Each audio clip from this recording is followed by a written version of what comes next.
हरिओम। श्री गुरुभ्यो नमः। स्वागत है आप सभी का आज के इस व्याख्यान में। अष्टाध्यायी का क्रमशः अध्ययन कर रहे हैं हम लोग। उसमें भी एकदम प्रारंभिक में अभी लगभग 7वें 8वें भाग में आज हम लोग यमगणनम सूत्र पढ़ेंगे। थोड़ा सा इत्येतान वर्णान उपदिश्य यमगणनम सूत्र को प्रारंभ करते हैं। सारे इस सूत्र में जितने भी वर्ण दिखाई पड़ रहे हैं वो सभी वर्ण आपको अनुनासिक दिखाई पड़ रहे होंगे। अनुनासिक का तात्पर्य होता है जिनका उच्चारण मुख के साथ नासिका से यानी दोनों से हो। मुख और नासिका दोनों का प्रयोग होकर होता है। य म ङ ण न ये पांचों वर्ण जो हैं, इन पांचों का प्रयोग आप मुख और नाक दोनों से कर सकते हैं। केवल मुख का प्रयोग करके आप इनका शुद्ध उच्चारण नहीं कर सकते और केवल नाक से तो कैसे उच्चारण करेंगे, है ना। तो मुख और नासिका दोनों का प्रयोग होने के कारण इनके उच्चारण में ये अनुनासिक वर्ण है। अच्छा, इसमें जो अंतिम इत्संज्ञक वर्ण म रखा है वह भी अनुनासिक ही रख दिया है। यमगणनम सूत्र में य म ङ ण न ये इतने 5 वर्णों का उपदेश किया गया है। ठीक है, साफ साफ क्या कह रहे हैं? य म ङ ण न इत्येतान वर्णान उपदिश्य। य म ङ ण न इन वर्णों का उपदेश करने के बाद पूर्वांश। अच्छा, खाली इन्हीं 5 वर्णों का उपदेश थोड़े ना हुआ, और पूर्व के वर्णों का भी उपदेश हुआ। शैली वही है, देख लीजिए। तो य म ङ ण न इत्येतान वर्णान उपदिश्य, इन इतने वर्णों का, कितने वर्णों का? य म ङ ण न। इन सब में जो अ है वह उच्चारण के लिए है, ये पहले बताया जा चुका है। ठीक, इन सब में जो अ है वह उच्चारण मात्र के लिए है, ये बात पहले बताई जा चुकी है। इसलिए हलंत लगा करके यहाँ लिख रहे हैं। य म ङ ण न इतने 5 वर्णों का उपदेश करने के बाद पूर्वांश और पूर्व के भी वर्ण का उपदेश हो चुका है। पूर्व कितने वर्णों का उपदेश हो चुका है? तो पूर्व में भी 14 वर्णों का उपदेश हो चुका है। अ इ उ रे रे ए ओ ऐ औ ह य व र ल, है ना। 9 स्वर वर्ण और ह य व र ल ये 5 व्यंजन वर्ण, कुल मिलाकर 14 और फिर ये 5 कुल 19 वर्णों का उपदेश करने के बाद पूर्वांश मतलब पूर्व कितने वर्ण हो गए? 14 और यमगणना ये 5, इन 19 वर्णों का उपदेश करने के बाद अन्ते मकारम इतम करोति, अंत में म को इत्संज्ञक के रूप में कह रहे हैं। क्या है अंतिम इत्संज्ञक वर्ण? अभी तक म। अंते मकारमितम करोति, मकार को इत्संज्ञक के रूप में रख रहे हैं। किस लिए? तो कह रहे हैं प्रत्याहारार्थम। बात वही है ना। उसी तरह की शैली आ रही है प्रत्याहार के लिए। अब उस प्रत्याहार का ग्रहण कितने वर्णों के साथ होता है? उस प्रत्याहार के लिए जिस माँ को कहा है भगवान पाणिनि ने, वह प्रत्याहार के लिए उक्त म का कितने बार प्रत्याहार के रूप में प्रयोग किया है, किन किन वर्णों के साथ प्रयोग किया है? तो कह रहे हैं वैसे बनाया तो जा सकता है, इसके पहले 19 वर्ण का प्रयोग है तो 10-12 के साथ तो बनाया ही जा सकता है आराम से, लेकिन त्रिभिः तस्य ग्रहणम भवति, 3 वर्णों के साथ ही उसका ग्रहण होता है। 3 वर्ण तस्य ग्रहणम भवति त्रिभिः, कितने वर्णों के साथ उसका ग्रहण होता है? तो कह रहे हैं त्रिभिः, 3 वर्णों के साथ ही उसका ग्रहण होता है। वो 3 वर्ण कौन कौन से हैं? तो एक दिखाई पड़ रहा है पुमः खय्यम परे।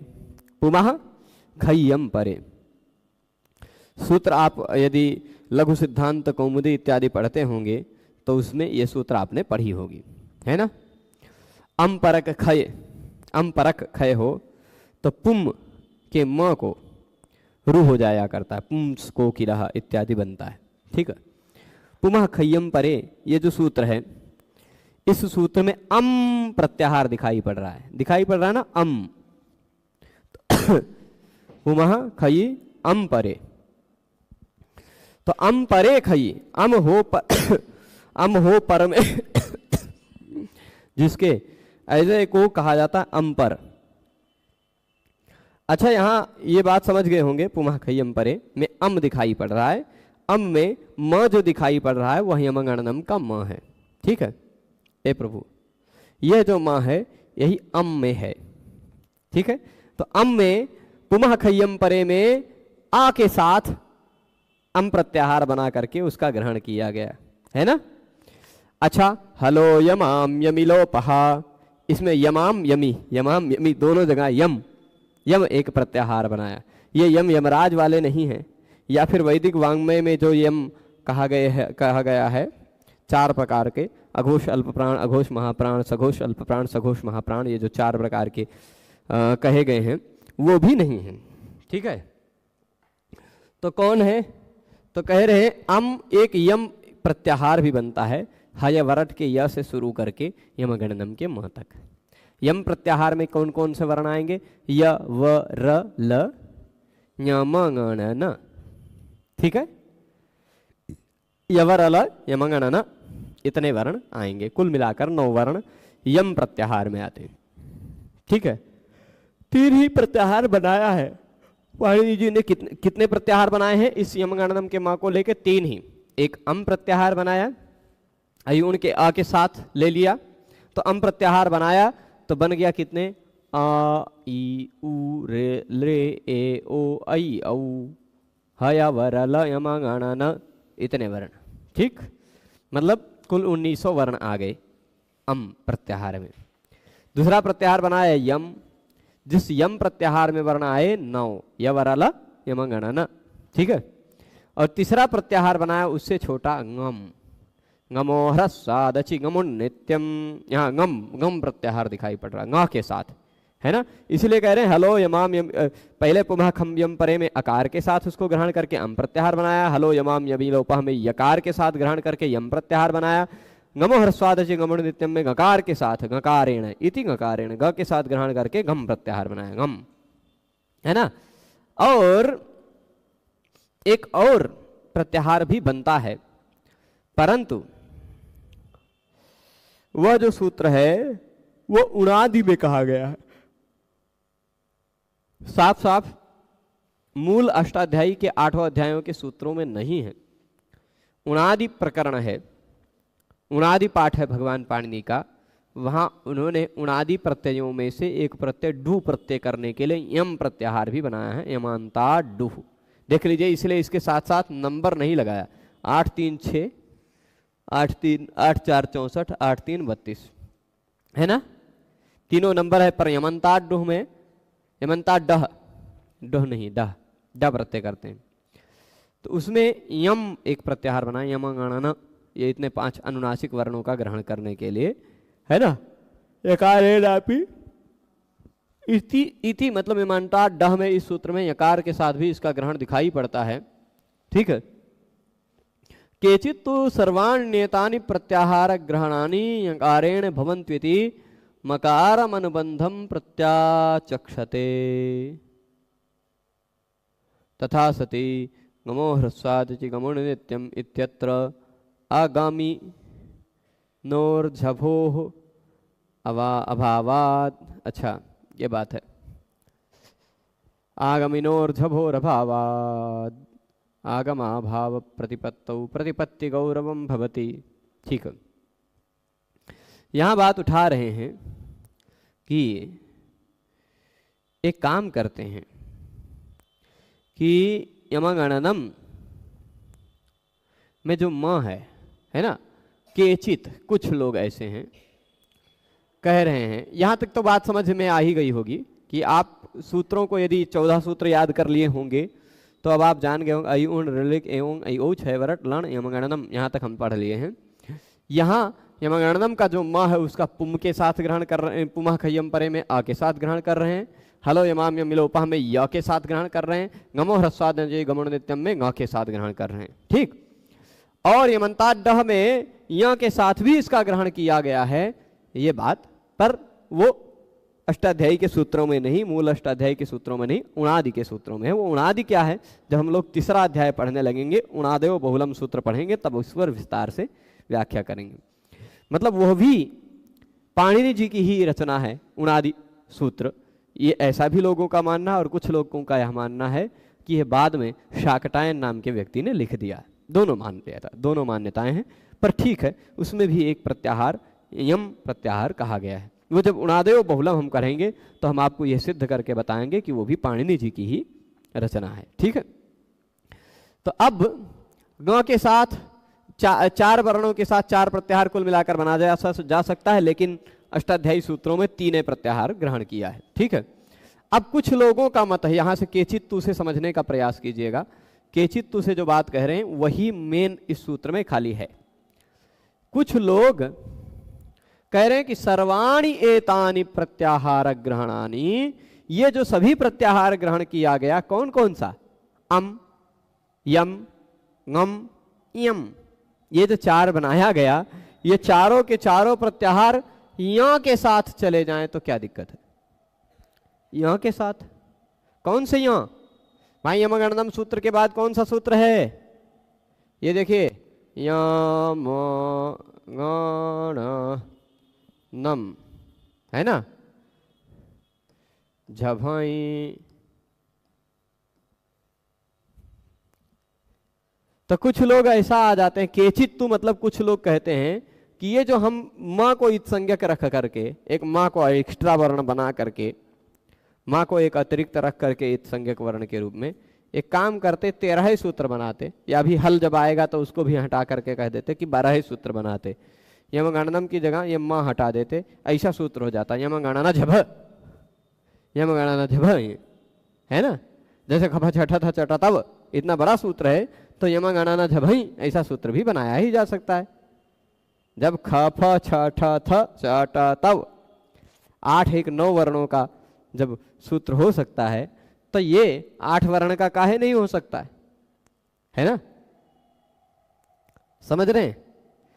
तो उसी ऐसा सूत्र बना देते, ये कुछ लोग कहते हैं। तो ये प्रत्याहार बनाने की जरूरत नहीं पड़ती, हम अम प्रत्याहार ना बनाते, अय प्रत्याहार बनाते, है ना। अम प्रत्याहार न बना करके अय प्रत्याहार बनाते, यम प्रत्याहार न बना करके यय प्रत्याहार बनाते, और ngम प्रत्याहार न बना करके ngई प्रत्याहार बनाते, है ना। ये जो चार जो बनाया था ना, देखिए अम बनाया था तो अ के साथ अम न बना करके हम ऐसा प्रत्याहार बनाते क्या, अय। दूसरा क्या बनाया था, यम, तो हम बनाते यय। तीसरा उसने बनाया था ngम, तो हम बनाते ngई। और चौथा ऐसा भी बनता यय। ये 4 प्रत्याहार बना लेते कि नहीं। तो ऐसा कुछ लोग कहते हैं, कुछ लोग सभी इन प्रत्याहारों को य के साथ हो जाएं, ये सारे प्रत्याहार बन जाएं, ऐसा कहते हैं कुछ लोग। और मकारम अनुबंधम प्रत्याचक्षते, ये जो म यहां लिख दिया गया है वो बेकार का है, उसको हटा दिया जाए तो भी काम चल जाएगा, ऐसा कुछ लोग कहते हैं, ऐसा कुछ लोग कहते हैं। यानी केचित्तु कहकर कोई भी बात हमारे शास्त्रों में उठाई जाए तो ये समझ लीजिए कि इस शास्त्र की इस पंक्ति का जो लेखक है वह लेखक उस बात से सहमति नहीं रखता। तभी तो हम कहेंगे, हम अगर पढ़ा रहे हैं हम ऐसा बताएंगे कि ऐसा कुछ लोग कहते हैं, तब कुछ लोग ऐसा कहते हैं कि इसका मतलब क्या है कि वह जो कुछ लोग कहते हैं उन लोगों को हम यहां सम्मान पूर्वक बता रहे हैं कि उन्होंने भी कुछ सोचा है, लेकिन फिर भी उनका मत अच्छा नहीं है। तो केचित्तु यत्तु इत्यादि कह करके कोई बात प्रारंभ करते हैं तो निश्चित ही उस बात का खंडन होता ही है, वह बात महत्वपूर्ण नहीं होती है बहुत ज्यादा, पर किसी का पक्ष है इसलिए वह पक्ष के रूप में स्थापित कर दिया जाता है। तो कुछ लोग कहते हैं कि ये क्या कहते हैं, प्रत्याचक्षते। प्रत्याचक्षते का तात्पर्य होता है प्रत्याख्यान कर देते हैं। प्रत्याख्यान करना मतलब खंडन कर देना। माँ रूपी जो ये अनुबंध है यमगणनम में जो माँ दिखाई पड़ रहा है उसकी जरूरत ही नहीं है, यमगणना झभई ऐसे सूत्र बना दे, ठीक है, चलेगा, समझ रहे ना।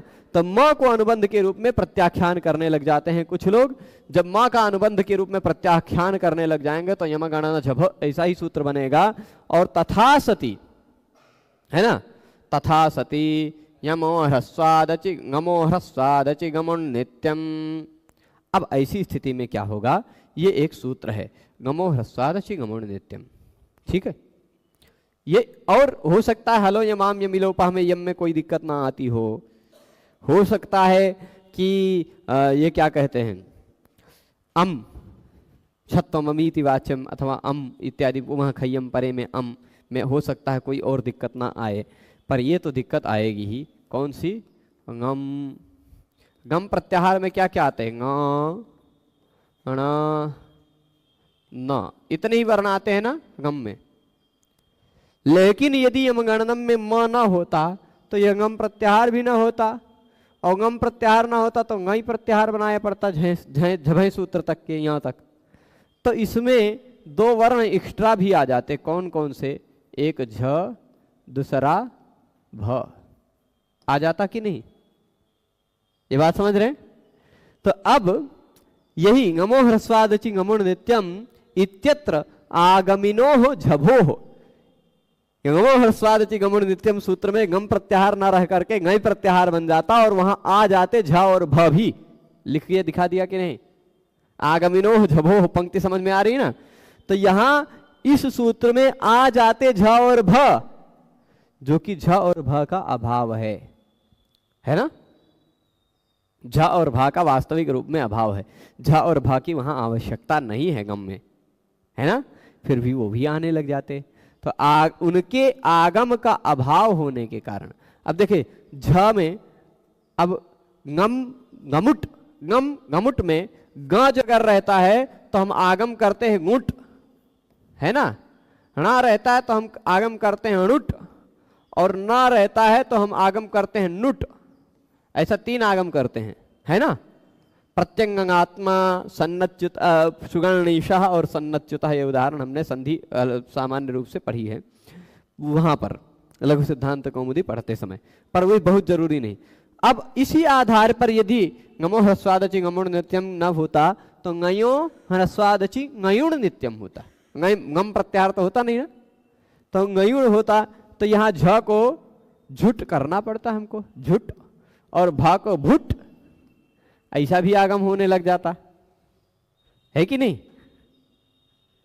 तो यहां कह रहे हैं कि यहां आगमी जो हैं झ और भ, उनका अभाव होने के कारण आगम का भी अभाव होने, आगम के अभाव की भी आपत्ति होने लग जाती कि झुट भुट इन सब का भी आगम करने लग जाते हैं हम लोग, है ना? तो इसलिए प्रतिपत्ति गौरवम भवती, तो जबकि वो होता नहीं है तो हमको यह समझाना पड़ता कि भाई झ और भा को छोड़कर बाकी सारे गम में उठ जोड़ना है। ठीक समझ रहे हैं? तो झ और भा को छोड़ना पड़ता। बहुत सारे ऐसे जगह हैं जहां झ और भा की आवश्यकता नहीं है, वो फिर से आ ही जाते, है ना? इसलिए बहुत सारे ऐसे जगह हैं जहां पर यमगणना तक ही वर्णों की आवश्यकता है, इसलिए यहां एक अतिरिक्त इत संज्ञक वर्ण की आवश्यकता है प्रत्याहार बनाने के लिए, इसलिए म की आवश्यकता है ना? प्रतिपत्ति गौरवम भवति, ज्ञान का तो गौरव हो ही जाता है ना? झ और भ का भी ज्ञान हमें करना पड़ता अतिरिक्त रूप से, यही गौरव बता रहे हैं। ठीक है, ये बात स्पष्ट है। अब इसके बाद यमगणना, ये हिंदी हम लोग पढ़ लेते हैं जल्दी से, ठीक है? हिंदी पढ़ लेते हैं। अब यहाँ कह रहे हैं कि यमगणना, ये कह रहे हैं कि आगमिनोर झभोर अभावात, मैं पढ़ा रहा हूँ, फिर 6 बजे के क्या कहते हैं 7 बजे के बाद बात करें, ठीक है? तो आगमिनो हो झभोर अभावात आगमा भाव प्रतिपत्तौ प्रतिपत्ति गौरवम भवति। तो यमगणना, ये तक समझिएगा, ये 5 वर्णों का उपदेश किया गया है। कितने वर्णों का? 5 वर्णों का उपदेश किया और प्रत्याहार के लिए अंत में म का पाठ किया गया। यमंता ड ए उणादि सूत्र में यम प्रत्याहार के रूप में यकार के साथ भी मकार का ग्रहण होता है। ये कुछ महत्वपूर्ण तथ्य है ना? सामान्य रूप से 3 जगह से, पर एक उणादि सूत्र में भी कुल मिलाकर 4 प्रकार से, 4 जगह से इस प्रत्याहार को बनाया जाता है। कुछ लोग मकार का अनुबंध का खंडन करते हैं, उनके अनुसार पूर्वोक्त सभी प्रत्याहार यहाँ के से ही बनाए जा सकते हैं, परंतु ऐसा मानने में एक दोष है। गई की दशा में स्थानीय के रूप में झ और भ भी होने लगेगा, है ना? गई बनाने लगते तो झ और भ भी होने लगता, परंतु झ और भ स्थानीय के रूप में पदांत में उपलब्ध ही नहीं है। झ और भ कभी पद के अंत में उपलब्ध ही नहीं है। अतः स्थानीय 3 ग और न यही रह गए, आगम 5 हो गए, तब तो सूत्र में यथासंख्य परिभाषा भी लागू नहीं हो पाएगी, बड़ी समस्या होगी, है ना। मतलब क्या है, ये हमें पता चला कि आगम 5 हो रहे हैं, गुट णुट नुट झुट भुट, 5 आगम हो रहे हैं।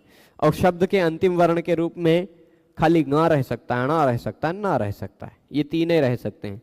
अब तीनों में 5 का आगम करना है तो यथासंख्यम अनुदेशा समानम भी नहीं हो लग पाएगा नियम कि जब ये आदेश भी 3 स्थानीय भी 3 दोनों सेम सेम हैं, मतलब जिसके स्थान पर आदेश होना है वो भी 3 है, जो आदेश होना वो भी 3 है, बराबर बराबर हैं तो सीरियल वाइज हो जाएगा, पहले के स्थान पर पहला, दूसरे के स्थान पर दूसरा, तीसरे के स्थान पर तीसरा। लेकिन अगर मान लीजिए ये 3 है और ये 5 हो गया तो कैसे आप निर्णय ले पाएंगे, किस आधार पर निर्णय ले पाएंगे, ये सब गौरव होने लग जाएगा, है ना। इसलिए और सारी समस्याएं आएंगी ही, झ और भा को जबरदस्ती हमको घुसेड़ना पड़ेगा, ये आवश्यक नहीं है। अब हम लोग आते हैं झभई सूत्र पर। झभई सूत्र कहता है झ भ, बहुत सिंपल है ना, ये बहुत सिंपल है, कुछ और बहुत सारी बातें नहीं है। झभई के बाद जब गड़दस आ जाएगा, झभई घड़धस जब गड़दस। आज प्रयास करते हैं कि जितना ज्यादा हम लोग चल पाए। सिंपल बातें हैं, उसी तरह के सूत्र हैं, उसी तरह की शब्दावली है, खाली कह रहे हैं झ और भ इन दोनों वर्णों का उपदेश किया। सीरियल ध्यान रखिएगा, व्यंजनों का प्रारंभ करने के बाद ह या व र ल ये 5 अतिरिक्त व्यंजनों को पहले रखा, फिर यम गण न हर एक वर्ग का 5वां वर्ण कह डाला। य च छ ज झ य वाला है, म प फ ब भ म वाला है, ङ क ख ग घ ङ, ण ट ठ ड ढ ण और न त थ द ध न, है ना। 5 वर्गों का 5वां वर्ण कह डाला। अब झभई में जिस तरह य म जिस सीरियल में कहा गया था उसी सीरियल में देखिए, इससे पहले हमने पढ़ा है य म ग ण न, है ना। तो य से जस्ट पहले वाला वर्ण झ आ गया, म से जस्ट पहले वाला वर्ण भ आ गया। अब इससे जस्ट पहले वाला वर्ण यहाँ घ आ जाएगा, इससे जस्ट पहले वाला वर्ण यहाँ ढ आ जाएगा और इससे जस्ट पहले वाला वर्ण न यहाँ आ जाएगा। ठीक, तो झ भ घ ढ ध उसी तरह का हम लोग अब हर एक वर्ग का 5वां अक्षर यमगणनम में पढ़ लिए हैं हम, तो अब हर एक वर्ग का चौथा अक्षर इन 2 सूत्रों में पढ़ेंगे, है ना। तो कह रहे झ भ इत्येतौ वर्णौ उपदिश्य, झ और भ इन दोनों वर्णों का उपदेश करने के बाद पूर्वांश और पूर्व के वर्णों का भी उपदेश, पूर्व के 19 और झ भ मिला करके 21, है ना। पूर्व के 19, अंत में 3 ही क्यों रह सकते हैं, अंत में 3 मतलब पूरा का पूरा बात लिखें, किसमें अंत में 3 ही क्यों रह सकते हैं, ये बात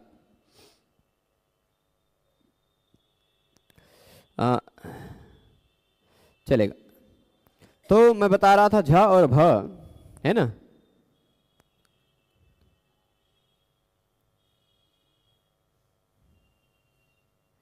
अंत में ङ ण न ये 3 ही क्यों रह सकते हैं, ये समझ में नहीं आया।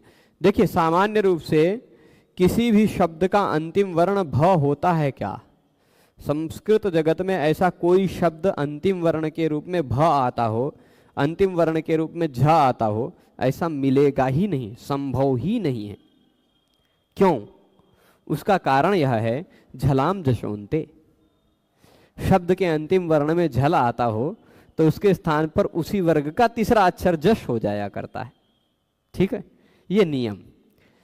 और अगर अवसान है तो वावसाने लग जाएगा। विकल्प से किसी भी वर्ग का दूसरा और चौथा वर्ण, ये बात ध्यान रखिएगा, किसी भी वर्ग का दूसरा और चौथा वर्ण संस्कृत जगत के किसी भी शब्द का अंतिम अक्षर हो ही नहीं सकता। यानी झभ घढ खफ छठ, ये किसी भी वर्ग के अंतिम वर्ण के रूप में, किसी भी शब्द के, शुद्ध शब्द के अंतिम वर्ण के रूप में नहीं आ सकते। आएंगे भी तो उनके स्थान पर वर्ग का पहला या तीसरा वर्ण हो जाएगा, ठीक है। तो इसलिए झ और भ अंतिम वर्ण के रूप में नहीं आ सकते हैं, बात समझ गए हैं ना। अब झ भ इत्येतौ वर्णा उपदिश्य पूर्वांश अन्ते यकारम इतम करोति।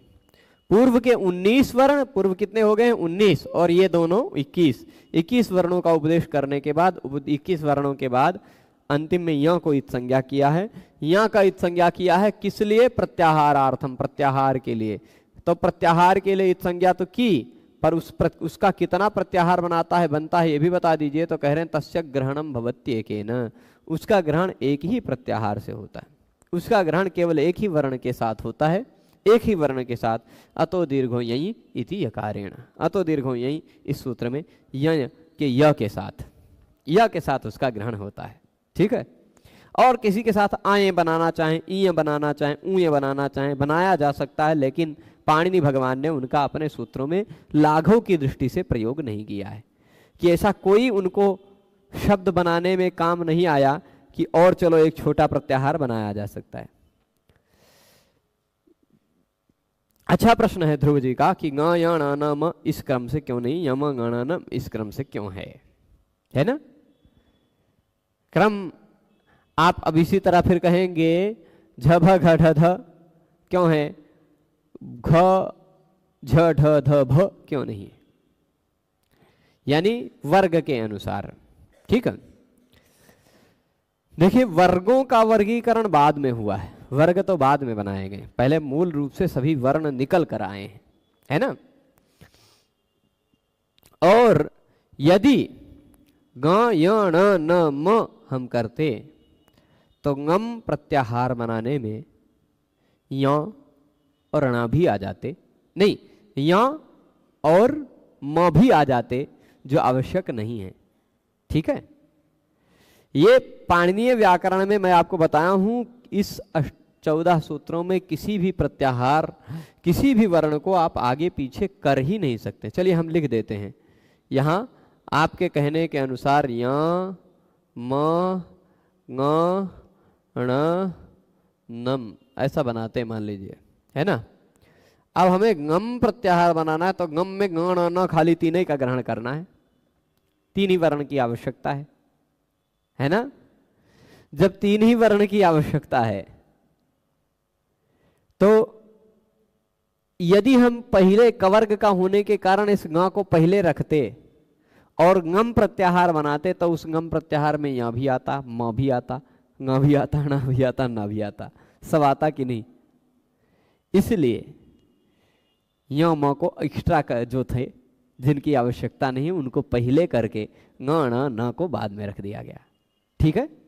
इसलिए यह क्रम बिल्कुल एकदम से इसको कोई बदला ही नहीं जा सकता। अब जैसे यम गण न बनाया जा सकता था वैसे झभ घढ़ भी बनाया जा सकता था, झभय में य की जरूरतें नहीं थी। यम गणनम 6 वर्णों का सूत्र, वैसे झभ घढ़ 6 वर्णों का सूत्र हो जाता। लेकिन भगवान पाणिनि को यय प्रत्याहार में घ ढ ध की जरूरतें नहीं थी, है ना। यय भी एक प्रत्याहार बनाना था जो झभई सूत्र तक ही बनाना था, है ना। ये यय, इस यय प्रत्याहार में घ ढ ध की जरूरतें नहीं थी। यदि एक ही सूत्र बना देते झभई और घढ़ तो यय प्रत्याहार न बन पड़ता, यश प्रत्याहार बनता और उसमें घ ढ ध भी ग्रहण हो जाते, उनका भी ग्रहण करना ही पड़ता हमको मजबूरी में, है ना। इसलिए एक भी सूत्र में एक भी वर्ण इधर उधर नहीं हो सकता। समझ रहे हैं बात। प्रश्न आएगा तभी कोई नई चीज आएगी। पद्मनाभ को भकारांत मानना चाहिए क्या? नहीं, पद्मनाभ अकारांत है, अकारांत, उसमें अंतिम वर्ण अ है ना। आप किसी भी एक भी वर्ण को, एक भी वर्ण निरर्थक नहीं होता, प्रत्येक वर्ण को गिनना पड़ता है। पद्मनाभ में कुछ लोगों के अनुसार 4 अक्षर हैं, पर जिनके अनुसार 9 अक्षर से कम हैं वो व्यक्ति व्याकरण नहीं समझ सकता पद्मनाभ में। ठीक है। मैं इतना जल्दी कैसे गिना बोलते बोलते, क्योंकि मैं देख लिया एक संयुक्ताक्षर है और 4 अक्षर 4 स्वर वर्ण, 4 4 8, एक संयुक्ताक्षर, कुल मिलाकर 9। गिन लीजिएगा, प अ द म अ न आ भ अ, ये कुल 9 अक्षर हैं, है ना। यदि आपको पद्मनाभ शब्द में 9 अक्षर नहीं दिखते हैं तो आप आसानी से व्याकरण नहीं समझ पाएंगे। अंतिम अक्षर भ आपको दिखाई पड़ने लगेगा। अंतिम अक्षर भ नहीं है, अंतिम अक्षर अ है। ठीक है, ये बात ध्यान रखिएगा। वृषभ में भी चौथा वर्ण नहीं आएगा, प्रभु ध्यान दीजिएगा। वृषभ, वृषभ है ना, वृषभा ऐसा होता है। अरे भाई ऐसे बोलना है तो हम कुछ आपको उदाहरण दे देते हैं। आप जब बोलना ही चाह रहे हैं तो हम कुछ उदाहरण दे देते हैं। आप इसको काहे नहीं कह रहे हैं? आप कह रहे हैं कि हम जबरदस्ती दिखा देते हैं। ये भकारांत मिल गया आपको, ठीक। चलिए, अनुष्टुभ, त्रिष्टुभ, ठीक, ककुभ, कुछ शब्द दिखा दिए हमने। अब आप कहेंगे कि गुरुजी आपकी बात का तो खुद ही से विरोध हो गया कि ऐसे भ पर समाप्त होने वाले कोई शब्द नहीं हो सकते। तो मैं कह रहा हूं कि ये सब कोई शब्द नहीं है, ये सब प्रातिपदिक हैं, शब्द के मूल हैं। जैसे राम एक शब्द है, राम एक शब्द संबोधन में हो सकता है, पर मूल रूप में ये प्रातिपदिक है। इसके बाद जब विभक्ति लगेगी तब यह शब्द बनेगा। रामः, रामौ, रामाः, ये सारे शब्द तब बनेंगे, पद का अंतिम वर्ण तब पता चलेगा। ये सारे पद नहीं है, मूल रूप से प्रातिपदिक हैं। इनके बाद अभी विभक्ति लगना बाकी है। जब विभक्ति लगेगा तो पद का अंतिम वर्ण जो भ है, वह पद का अंतिम वर्ण भ नहीं रह जाएगा, झलाम जशोंते से भ को ब हो जाएगा। अनुष्टुभ अथवा अनुष्टुप, झलाम जशोंते से ब हो जाएगा, या फिर वावस आने से विकल्प से उसको प हो जाएगा, अनुष्टुप। त्रिष्टुप, ककुप, ककुब, ककुब, ककुब अथवा ककुप, अनुष्टुभ अथवा अनुष्टुब अथवा अनुष्टुप, त्रिष्टुभ, त्रिष्टुब वो मिलेगा अंतिम में, या तो प मिलेगा, ठीक है। तो अंतिम अक्षर यह देखना है, किसी भी वर्ग का पहला या तीसरा वर्ण ही मिलेगा किसी भी संस्कृत के शब्द में। ले लीजिए, यदि आपको वह चौथा वर्ण मिल रहा है, दूसरा मिल रहा है, तो मूल प्रातिपदिक होगा। जब उससे आप प्रथमा विभक्ति का सु इत्यादि प्रत्यय लगाएंगे, पदांत कर ले जाएंगे, तब वह नहीं रह जाएगा वैसा। पदांत हो जाने पर झलाम जशोंते नियम लगेगा ही, झलाम जशोंते उसको अपने औकात में लाएगा ही, तीसरे वर्ण के रूप में बना डालेगा, ठीक है। ये बात समझ गए? तो अब झ और भ प्रश्न आएगा तो संदेह निवारण होगा। मैं आपको बता रहा हूं, सभी लोग, जितने भी लोग जुड़ के लाइव पढ़ रहे हैं या जो सामने बैठे हैं, उन लोगों के भी मन में, यदि आपके मन में 20 तरह के प्रश्न होंगे तो मैं 20-21 तरह के उत्तर दूंगा, प्रयास जितनी मेरी बुद्धि में आएगा। जो नहीं आएगा वो खोज के पढ़ के दूंगा, 2-4 दिन बाद दूंगा, लेकिन उत्तर अवश्य दूंगा, ठीक है। रुद्राष्टाध्यायी के मंत्र में भी दूसरा मंत्र आता है, उसमें भी तृतीय और प्रथम ही गिराते हैं गुरुजी, जैसे तेरे, ठीक है। तो मूल रूप से यह है कि चौथा झ और भ, ये चौथा वर्ण झ भ घ ढ ध किसी शब्द के अंतिम वर्ण के रूप में नहीं आते। तो इसका मतलब ये जरूरतें नहीं है इन सारे वर्णों की, बीच में तो आ ही सकते हैं। ये सब कुछ ऐसे विशिष्ट वर्ण है, महाप्राण वाले वर्ण है कि भैया तुम सब अंतिम में नहीं आ सकते, तुम सब विशेष आदमी हो। जैसे कुछ कुछ महात्मा लोग होते हैं, बड़े महान होते हैं, उनको किसी भी लाइन में एकदम अंतिम में नहीं खड़ा किया जा सकता। वैसे ये जो 2 महाप्राण वाले वर्ण है ना, झ भ घ ढ ध और ख फ छ ठ थ, इनको किसी भी शब्द के अंतिम में मत रखिए, ये अंतिम में रहने लायक नहीं है, आगे आ सकते हैं, ठीक है। तो नहीं पूछेगा बहन। तो अब क्या कह रहे हैं, इन 2 वर्णों का उपदेश करें, झ और भ, इन दोनों वर्णों का उपदेश करने के बाद यहाँ कोई संज्ञा वर्ण की बनाया, किस लिए? यय प्रत्याहार के लिए। अब यय प्रत्याहार में झ भ का ग्रहण आवश्यक है, लेकिन घ ढ ध का ग्रहण आवश्यक नहीं है, इसलिए घढधश एक अलग सूत्र बना डाला। अन्यथा यमगणनम की तरह झ भ घढधश सूत्र ही बना डालते, यह नहीं रखते बीचों में, है ना, क्योंकि झ भ को अलग तोड़ना था और घ को अलग तोड़ना था। बात स्पष्ट है? घ ढ ध सूत्र को देखते हैं, इसमें भी आप देख लीजिए, घ ढ ध इत्येतान वर्णान उपदिश्य, एक है ना, झ भ घ ढ ध। एक इसके अतिरिक्त समय मिले तो लघु सिद्धांत कौमुदी भी चल ही रही है प्रभु बहन जी, लघु सिद्धांत कौमुदी साथ ही साथ चल रही है। अभी 15 तारीख तक की क्लास शेड्यूल है यूट्यूब पर, आप सुबह सुबह 10 बजे के आसपास देखिए। और प्रारंभ से उसके 200 से ज़्यादा वीडियो पढ़ चुके हैं यूट्यूब पर, प्लेलिस्ट भी है, वहाँ से देख लीजिए। हाँ, भुआदि प्रकरण हमने संपन्न कर लिया, उसके बाद अदादि, जुहोत्यादि, दिवादी इत्यादि पढ़ाना बाकी है। वो घर पे बैठ के कभी कभी समय मिलता रहेगा तो बीच बीच में एक एक वीडियो रिकॉर्ड करके डाल दिया करेंगे, ठीक है। यहाँ इतना ही समय मिलता है, बच्चों को जाना भी रहता है, दूर दूर से पैदल भी आते हैं कुछ कुछ लोग। तो घ ढ ध इत्येतान वर्णान उपदिश्य, घ ढ ध इन इतने वर्णों का उपदेश करने के बाद पूर्वांश और पूर्व के वर्णों को भी अंते शकारमितं करोति, अंत में शकार की संज्ञा की। किस लिए? उसी लिए जिसलिए इससे पहले सारे वर्णों की संज्ञा करते आ रहे थे। किस लिए? तो जी शब्द और पद एक ही होता है। घ ढ ध ये इतने वर्ण जो हैं इन सबको वर्णन करने के बाद श को संज्ञा किस लिए की? प्रत्याहार के लिए। और उसका प्रत्याहार कितने प्रत्याहारों के साथ उसका ग्रहण होता? तो कहते हैं तस्य ग्रहणम भवति द्वाभ्याम, उसका ग्रहण होता है दो वर्णों के साथ। उस श का ग्रहण होता है कितने वर्णों के साथ? तो कह रहे हैं द्वाभ्याम, दो वर्णों के साथ। कौन कौन से हैं वो दो वर्ण? कौन कौन से हैं वो दो वर्ण? तो कह रहे हैं एकाचो बशो भश झषन्तस्य स्ध्वोः, एक सूत्र है। स्ध्वोः नहीं दिखाई पड़ रहा होगा, दिख रहा है? ए भाई सरक जाओ। स्ध्वोः आधा स, कुछ लोग इसको नहीं पढ़ पाएंगे, इस ध्वोः है ना, पर ध्वोः है, ध्वोः, ठीक है। तो एकाचो बशो भश, एकाचो बशो भश झषन्तस्य स्ध्वोः। यहां आप झभग घटधश सूत्र का श दो बार प्रयुक्त देख रहे होंगे। कौन कौन से? यहां देखिए, भश झश, ये दो प्रत्याहार बनाया है ना, भश प्रत्याहार और झश प्रत्याहार बनाया है। तो नोट्स बनाना हो तो नोट्स बनाइए, अन्यथा वही काशिका वृत्ति वाली पुस्तक ले लीजिए, सामान्य रूप से समझिए। और नहीं भी पुस्तक लेना है तो आप अष्टाध्यायी.com से मूल ये टेक्स्ट पा सकते हैं, हिंदी के बिना वाली, वहाँ से समझिए, मैं लाइन समझा रहा हूँ। और जो लोग पुस्तक ले सकते हैं वो लोग पुस्तक कौन सी लेंगे, ये शुरुआती कुछ वीडियोज में हमने उसके लिंक डाले हैं, सभी में डालना बाकी है ना।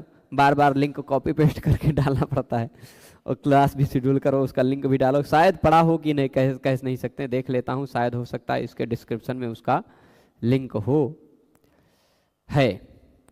इस वीडियो में आप जो देख रहे हैं नीचे जो आपका नाम लिखाई पड़ रहा होगा संस्कृत ग्रामर फॉर बिगिनर्स, उसके उसी पर टच करेंगे, मोर पर टच करेंगे तो आपको काशिका वृत्ति पीडीएफ की लिंक मिल जाएगी। वो पीडीएफ आप डाउनलोड कर सकते हैं, इस पीपीटी को भी आप डाउनलोड कर सकते हैं, है ना।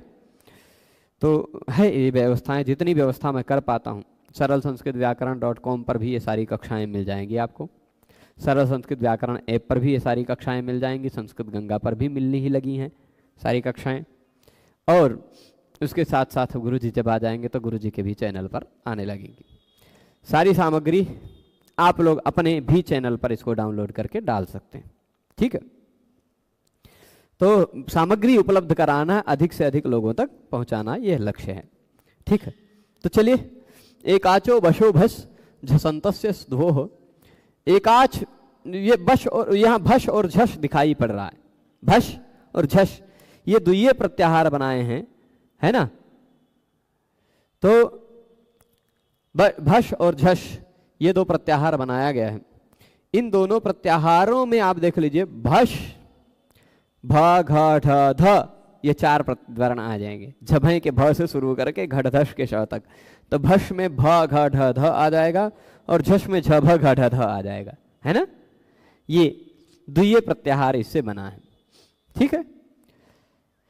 इति झकार भकाराभ्याम, झकार के साथ और भकार के साथ, दोनों के साथ एक कई सूत्र में दिखाई पड़ गया, भश और झश, है ना। प्रश्न आ रहा है कि गुरुजी आप जहां पढ़ा रहे हैं वहां टीजीटी का कोर्स पढ़ाया जाता है? नहीं प्रभु। तो अच्छा, भश क्यों बनाया? झश से ही काम हो रहा था, तो बहुत अच्छा बात है। अब यही सूत्र में ही हम समझाएंगे क्यों भश बनाया, ठीक है। मैं आपको बता दूं, प्रश्न उठेगा तो प्रश्न का उत्तर मिलेगा ही। देखिए, मैं TGT, PGT, UGC net, JRF इत्यादि परीक्षाओं के लिए पहले के समय में कुछ अंश पढ़ाता था, अब नहीं पढ़ाता हूं। अब आपको ऐप में हमारे कुछ सामग्री मिलेगी, लेकिन उतनी पूरी सामग्री नहीं मिलेगी, क्योंकि कुछ व्यक्ति तो होने चाहिए जो संस्कृत के ग्रंथों को मूल मूल लाइन लाइन पंक्ति सह पढ़ा सकें। आजकल परीक्षा की दृष्टि से तैयारी करने वाले, बहुविकल्पीय प्रश्नों को जानने वाले, पर ग्रंथ की पंक्तियों को शब्दशः समझने वाले लोग बहुत कम मिलते हैं। परीक्षा की तैयारी तो एमसीक्यू के बेस पर कर करके बहुत सारे लोग कर लेते हैं और बहुत सारे लोग करवा लेते हैं, लेकिन किसी ग्रंथ को शब्दशः पंक्तिशः पढ़ सके, पढ़ा सके और पढ़ाने लायक छात्रों को तैयार कर सकें, ऐसा काम करने वाले बहुत कम लोग हैं। तो मन में संकल्प हुआ कि यही काम करना है और यही काम अब करना है। और सरकारी सेवा में होने के कारण मुझे इतना ही समय मिलता है कि मैं इतना ही पढ़ा पाता हूँ। इसलिए मैं जहाँ पढ़ा रहा हूँ ये कोई कोचिंग नहीं है, ये हमारे गुरुजी का आश्रम है और अयोध्या के सारे आश्रमों में यह एकमात्र आश्रम है जहाँ ये सारी व्यवस्था है, डिजिटल बोर्ड इत्यादि की।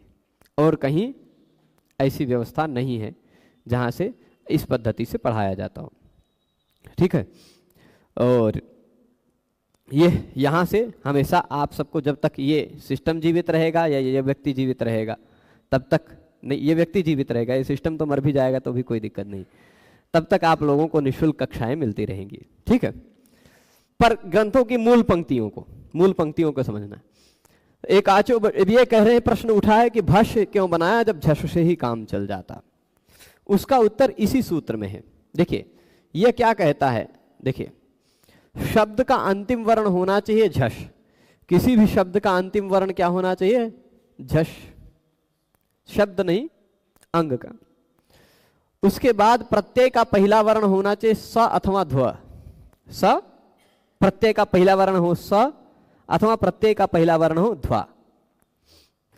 तो स और ध्वा, ठीक है। अब सुधो हो, ये बात होगी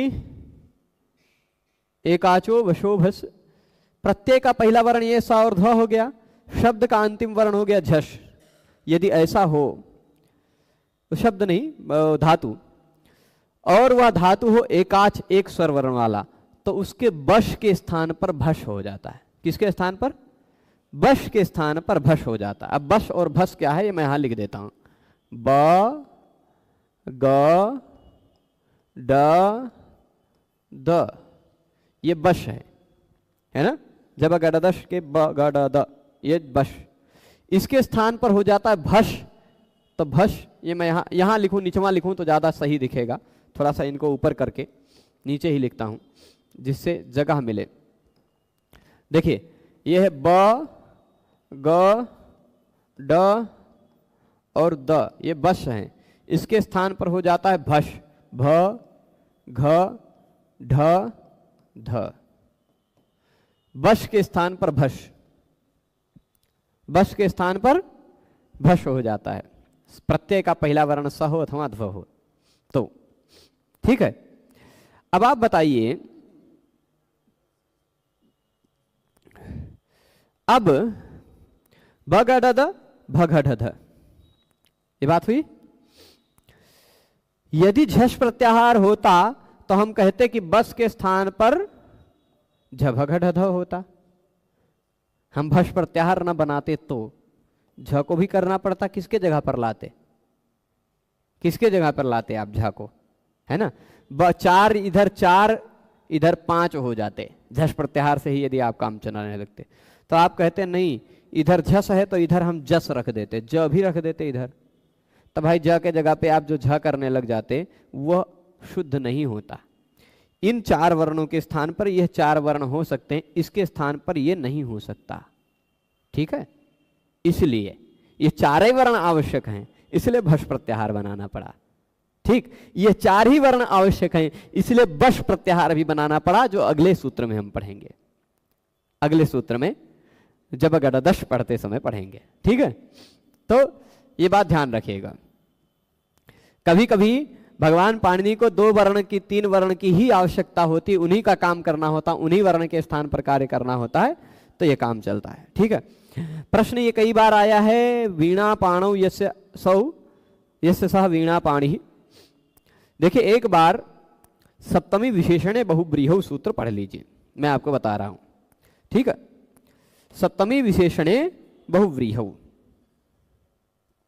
ठीक, वो सप्तमी विभक्ति से युक्त शब्द और विशेषण सूचक शब्द बहुव्रीहि में पहले प्रयुक्त होता है ना। कंठे कालः यस्य सः, कंठे कालः, है ना।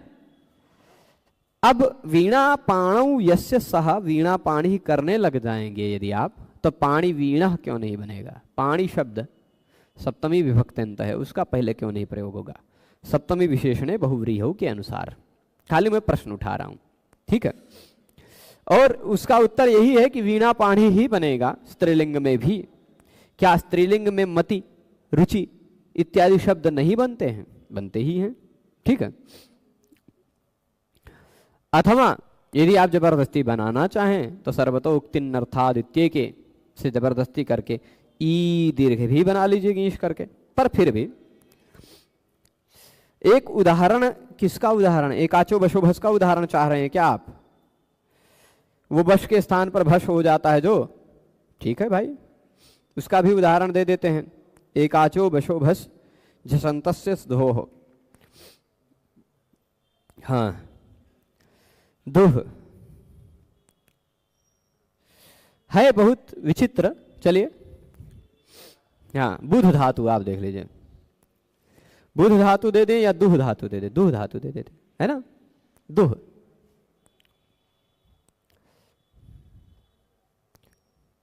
दुह धातु देखा है आपने?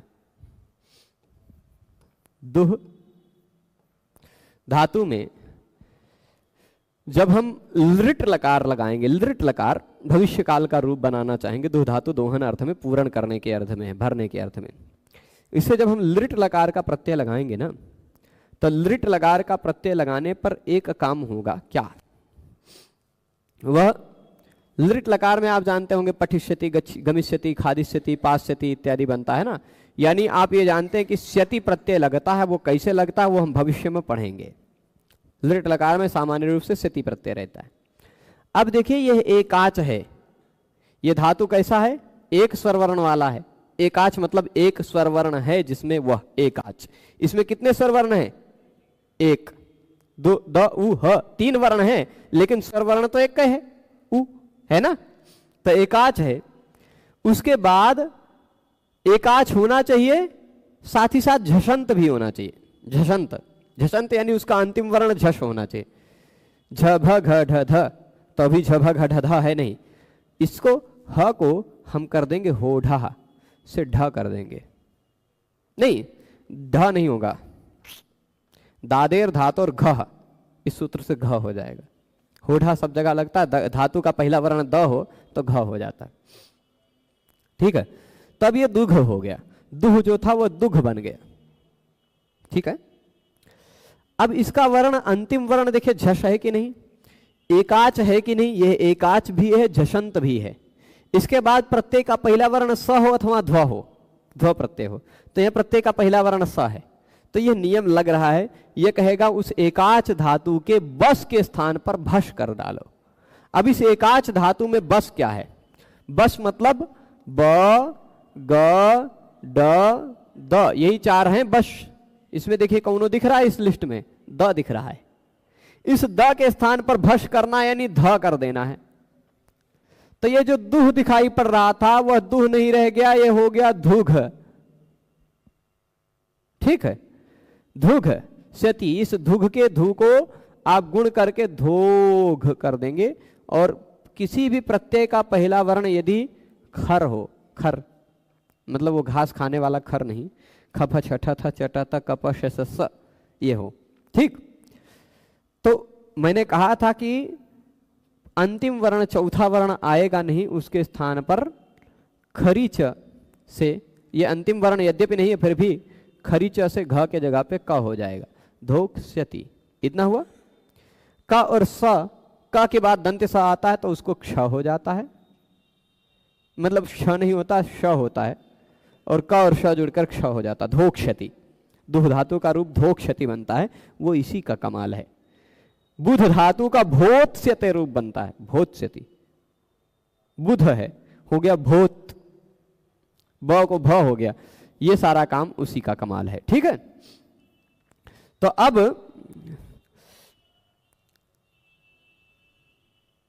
इसके बाद संस्कृत गंगा में ले सकते हैं बिल्कुल।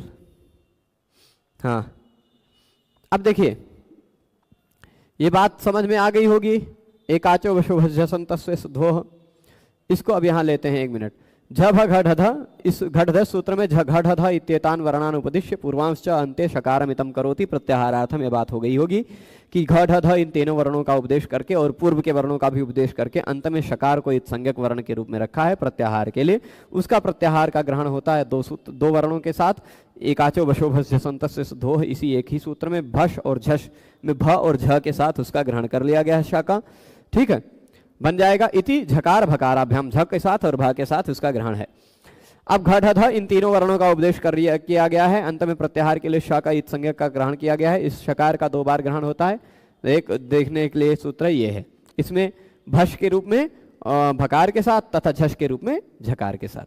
ठीक है, बात समझ में आ गई होगी जब वो घढ़ध सूत्र तक। अब आते हैं हम जबगढ़दश सूत्र पे। जबगढ़दश है ना, तो 5 वर्ण हैं इसमें। ये पांचों वर्ण हर एक वर्ग के तीसरे तीसरे अक्षर हैं।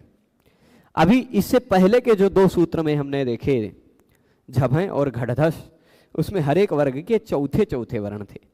आज हमने हर एक वर्ग के 5वें वर्ण यम गणनम को देखा है ना। आप जरा सीरियल देखिएगा, ये सीरियल को गौर कीजिएगा। वर्णों को मैं आपको इसलिए जोर दे के बता रहा हूं कि वर्णों का क्रम किसी में सामर्थ्य नहीं कि बदल दे, एक भी वर्ण को आगे पीछे न कर सके। मैं बताऊंगा प्रातिपदिक किसे कहते हैं, रुकिएगा। यह है आप या म न, 1 मिनट, दिख रहा है कि नहीं कैमरे में? 1 मिनट, ज्यादा ऊपर लिखेंगे तो इससे पहले देखिएगा झ भ घ ढ ध, यही इतने थे ना झभय घढ़धस में, झभ घढ़ध। और उससे पहले यम गणना, य म ङ ण न। अब आप वर्णमाला बना सकते हैं, ज झ य ब भ म ग घ ङ ड ढ ण, है ना, नहीं ड ढ ण द ध न, बन गया ना। हर एक वर्ग का तीसरा चौथा पांचवा उसी सीरियल से। यहां से जस्ट पहले का आया झ, म से जस्ट पहले का भ, और ङ से जस्ट पहले का घ, ण से जस्ट पहले का ढ, न से जस्ट पहले का ध, है ना। उसी तरह झ के जस्ट पहले ज, भ के जस्ट पहले ब, घ के जस्ट पहले ग, ढ के जस्ट पहले द, और ध के जस्ट पहले द, है ना। उसी क्रम से ये वर्णों को यहां रखा गया है। पर इन वर्णों में से किसी 2-3 की आवश्यकता नहीं थी। पाणिनि जी को इसलिए अलग अलग नहीं किया। जैसे यमगणनम को अलग अलग नहीं किया, एक ही साथ कह दिया 5वें वर्णों को। गणना को बाद में कर दिया, क्रम बदल दिया। क्रम क्यों बदला उसका कारण भी मैंने बता दिया। झभय और घढ़धस में क्रम क्यों बदला हुआ है, क्या कारण है। झभ को उनको अलग जरूरत थी ये प्रत्याहार में, भ्याम इत्यादि प्रत्ययों में, है ना। इसलिए झभ को अलग रख दिया और घढ़ध को अलग रख दिया, है ना। बात समझ रहे हैं? तो अब जबगढ़ध इन इतने वर्णों का उपदेश कर किया और पूर्व के वर्णों का भी उपदेश किया। उसी क्रम में अंत में श को इत संज्ञक के रूप में रखा गया है। किस लिए? प्रत्याहारार्थम, प्रत्याहार निर्माणार्थम। ठीक है, प्रत्याहार निर्माणार्थम। अब तस्य ग्रहणम भवति षड्भिः। जबगढ़दश सूत्र में जो श है उसका ग्रहण करके 6 प्रत्याहार बनते हैं। ठीक, 6 प्रत्याहार बनते हैं। कौन कौन से 6? वह 6 आप देखेंगे। भो भगो अघो पूर्वश योशी अश, हशी च हश, नेड वशीकृति वश, झलाम जस झसी झश, और एकाचो बशो भस झसंतस्य सुधोह भश। बस ये बना है ना। तो अच्छा, झलाम जस झसी में जस और झस दोनों है ना। तो कुल मिलाकर के 6 प्रत्याहार इससे बनते हैं। चलेगा, इसको और विस्तृत से जब अगर सूत्र